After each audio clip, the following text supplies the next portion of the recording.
Good morning everyone. তো আমি এখনও আছি মামার বাড়িতে। সকাল সকাল ঘুম থেকে উঠে জল খাবারে আমার মেজো মাসি বানিয়ে দিয়েছে লুচি এবং সাদা আলুর তরকারি। বহু যুগ পরে খেলাম।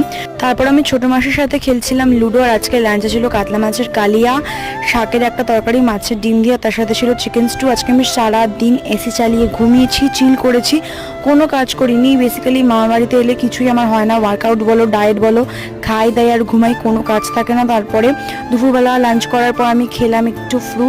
আমার গলাটা যে কি হারে বসে গেছে তোমরা সেটা নিশ্চয়ই আমার ভয়েসটা শুনেই বুঝতে পারছো। তারপর বিকেলবেলা চলে এসেছিলাম ছাদে। আমি বেসিক্যালি বাড়িতে থাকলে এই সময়টা ছাদে উঠি না, কিন্তু আমার বাড়ির ছাদ বলো মামাবাড়ির ছাদ বলো সব থেকে প্রিয়। এতদিন যা যা ওয়ার্কআউট করেছি, ডায়েট করেছি, সে সমস্ত করে যা ক্যালোরি ঝরিয়েছি আমার মনে হয় সেটা আবারও আমার শরীরে ফুলফিল হয়ে গেছে। এখানে এসে খালি খেয়েছি আর শুয়েছি, এটাই হচ্ছে গিয়ে ব্যাপার। বাড়িতে গিয়ে আবার জোর কদমে স্ট্রিক্টলি ডায়েট এবং ওয়ার্কআউট শুরু করতে হবে। ব্লগটা ভালো লাগলে প্লিজ সাবস্ক্রাইব।